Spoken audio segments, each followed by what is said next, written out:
Shout to all my boss boys, we rowdy. Shout to all my boss boys. Shout to all my boss boys, we rowdy. Shout to all my boss boys. Shout to all my boss boys. So it appears my last video has really triggered William.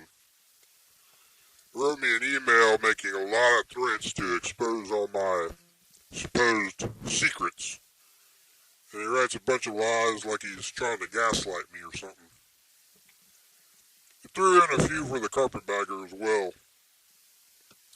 He's also threatening to sue me for calling his significant other a child, and assures me she's over the age of 18. I meant she acts like a child. I have no knowledge of freezing clock hand's actual age other than the number William gave me, and I'm not going to question otherwise. So we're going to ignore that shit because it ain't nothing new to me except for the part of the email where he brings up Aaron of creative engineering.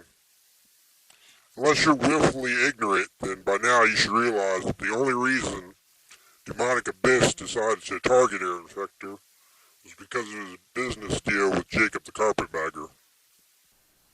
Now, despite constantly being told by the Bad Connection gang that I haven't been relevant for 2 years if ever, they still make videos about me, try to dox me, and now they want me to give a shit about some stupid stuff Aaron Fechter of Creative Engineering has said and done.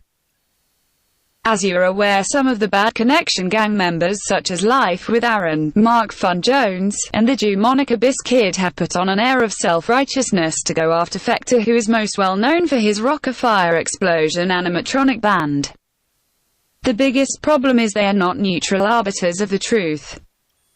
It is crystal clear that this is personal for them, and many of their gang are guilty of the same things Fechter is. Several months ago I saw that known paedophile Wally and Tony had been harassing Creative Engineering on Facebook, which isn't unusual because he's left numerous defamatory comments and reviews of companies just because they have done business in some way with a YouTube creator, whether that business knows it or not. But what I found particularly disgusting about Sullivan's Creative Engineering comments was that they are a company that has a large following of children interested in how the Mr. Fechter's creations work or just their entertainment value. I also noticed Dewmonic Abyss had joined in with his own false accusations. After I replied to the post, several trolls started questioning me about my ties to Aaron Fechter. Whether we were friends, what messages had we been sending back and forth, etc. I also got a message from Chad the Swedes telling me Fechter was a Trump supporter. I guess that was supposed to fluster me.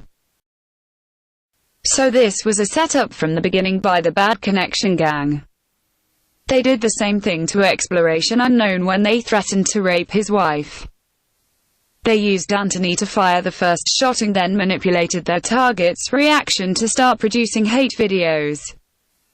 To me at the time, Aaron Fechter was just some guy who put out a few videos I enjoyed and held a small piece of history with his Rock Fire Explosion creation.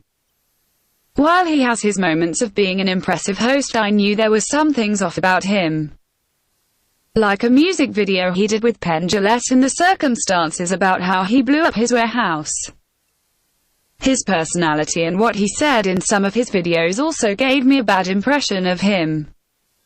I will give credit to Dewmonic Abyss that I did not know just how vile some of Aaron Fechter's additional social media posts were. Which brings us to the dolls. I believed at the time they came out, and still do, that the dolls were a bad idea. Number 1, the price, and number 2, Fechter's involvement. Pretty much all YouTube creator merchandise is overpriced. I understand why Jacob did the deal though.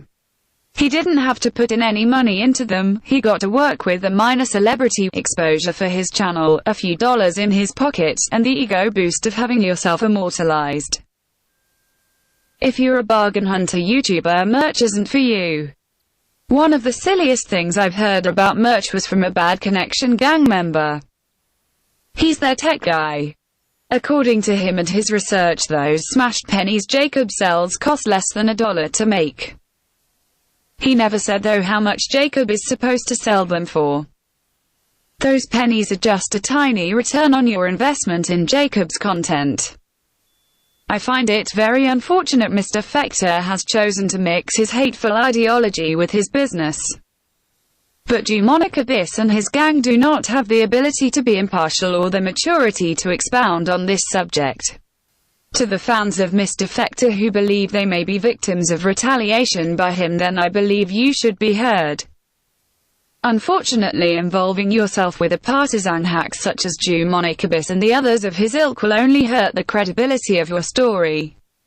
Given their history, it will only give the impression to many that you are only interested in trolling, bullying, and perpetuating hate. I've already witnessed several former fans of Aaron's lodging personal attacks against those that have little to nothing to do with their grievances against him. Unlike William, I can fully admit my bias, but I do my best to put the truth out, which is much more difficult. I believe Mr. Fechter's former fans should be heard, and I wish I could offer you a better forum to do so. If you have recorded a personal testimony, please feel free to post a link to it in the comment section below.